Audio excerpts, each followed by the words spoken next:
soo dhawaada saaxiibayaal. Muuqaalkeena caawa wuxuu ku saabsan yahay waxyaabaha keena biijada afka ku dhacda ama dadka qaar ay u yaqaanaan stomatitis. Sababaha keena iyo dhibaatooyinka ka dhalan kara qofka marka ay ku dhacdo biijada. Fadlan muuqaalkan hadduu ku soo gaaro asxaabtaada noo gaarsii oo noo like gareey. Haddaad noogu cusub tahay soo dhawow subscribe noo saar, aad baad u mahadsantahay. Biijada waa xanuun dad badan ku dhaca, wuxuuna dadka ka haleelaa afka, gaar ahaan bishimaha. waa caabuq ku dhaca hareeraha bishimaha, wuxuuna ka mid yahay noocyada ugu badan ee ku dhaca afka. Waxaa badanaa sababa bakteeriyada iyo fungiga.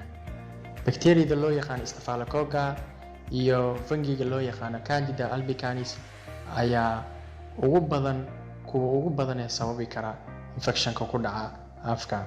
Cudurkan wuxuu leeyahay xanuuno marar kasta uu qofku ku dhici karaa. Calaamadaha lagu yaqaano biijada. Calaamadaha ugu badan ee lagu yaqaano waxaa ka mid ah hareeraha bishimaha oo dildilaaca kadibna caddaada. Bishimaha korkooda ay fuulaan waxyaabo cadcad ah oo u keeni kara caabuqa qofka inuu ku dhaco. Sidoo kale waxaa ka mid ah calaamadaha ugu waaweyn ee qofka uu dareemi karo ama isku arki karo. Waxaa ka mid ah maqaarka bishimaha oo adkaada. Sidoo kale xilliyada qaar waxaa dhici karta in bishimaha ay biyo galaan. Sidoo kale mararka qaar waxaa dhici karta xanuun khafiif ah inay yeelato meelaha ay biijada ugu dhacday. Sidoo kale carabka oo ballaarta ama carabka oo barara, mararka qaar carabka xanuun iyo barar oo isku jira.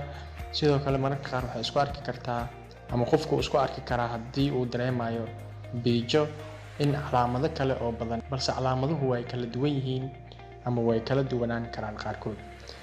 Maxaa sababa in qofka biijo ay ku dhacdo? Waxa ugu badan ee infekshanka keena waa bakteeriyada loo yaqaan Streptococcus iyo fungiga loo yaqaan Candida albicans, ama labadooda oo isku darsama ayaa keeni kara in qofka biijo furuurta ugu soo baxdo. Sidoo kale waxaa ka mid ah waxyaabaha keeni kara nadaafadda afka oo xumaata ama qofka oo daryeeli waaya nadaafadda afkiisa iyo bishimihiisa. Waxayna taasi ka dhigaysaa in mid u nugul bakteeriyadaas inay furuurta kaga dhacdo, kadibna qofka oo calaamadii biijada uu isku arko. Sidoo kale barayaasha caafimaadka waxa ay sheegeen in xiriir weyn uu ka dhaxeeyo nafaqo la'aanta iyo infekshanka. Dadka aan qaadanin nafaqada jirka uu u baahan yahay waxa uu aad ugu nugul yihiin inay caabuqan haleelaan ama uu ku dhaco. Siiba dadka jirkooda uu tabayo fitamiinada loo yaqaan vitamin B-ga iyo maadada birta ee ku jirta folic acid-ka. Cudurkan wuxuu kaloo ku dhici karaa dadka qaba xasaasiyadda bishimaha. Sidoo kale cudurkan wuxuu haleeli karaa ama ku dhici karaa carruurta inta badan suulka nuugta iyo kuwa bishimaha geeskooda qaniina. Mararka qaar ay dabeecad u noqotay in mar walba ay qaniinaan bishimaha geeskooda. Sidoo kale cudurkan wuxuu ku dhici karaa dadka macdanta jirkooda ay ku yartahay maadada zinkiga ama jirkaaga marka ay ku yaraato maadada zinkiga. Waa suuragal in cudurkan uu kugu dhaco.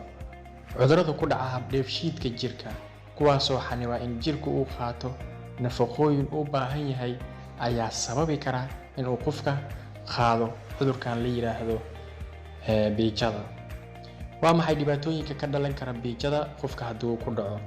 Haddii aad tahay bukaan la ildaran infekshanka biijada, waa inaad taxadir dheeri aad muujisaa si lagaaga daaweeyo cudurkan. Waayo haddii aadan helin daaweyn degdeg ah, waxaad halis ugu jirtaa inay kugu dhacaan dhibaatooyin ka dhalan kara cudurkan, sida maqaarka bishimaha iyo unugyada ay ka samaysan yihiin bishimaha in dhammaantood ay ka burburaan.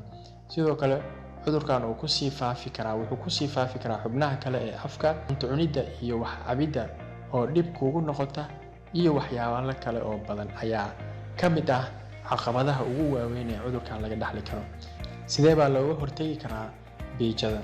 Sida aan kor ku soo xusnay, cudurkan wuxuu ka yimaadaa waxyaabo badan oo isbiirsaday, balse ka hortagoodu aad buu u sahlan yahay. Haddaba qodobadan aan kuu sheegi doono waxay ka mid yihiin waxyaabaha ugu muhiimsan ee cudurkan looga hortagi karo. Kow, waxaa ka mid ah nadaafadda afka aad joogtaysid. Sidoo kale inaad cunto isku dheelitiran oo khudaarta u badan tahay. Sidoo kale qaadashada fitamiinada iyo macdanta jirkaaga uu u baahan yahay. haddii aad dareento inaad jirkaada u baahan yahay in fitamiin yari ay jirto, waa inaad isticmaashaa cuntooyinka ay ku badan yihiin fitamiinada iyo macdanta. aad baad u mahadsan tahay. fadlan muuqaalkan haddii uu ku soo gaaro asxaabtaada gaarsii oo noo laag garay. haddaad mar kale noogu cusub tahayna soo dhowow oo subscribe noo saar. aad baad u mahadsan tahay.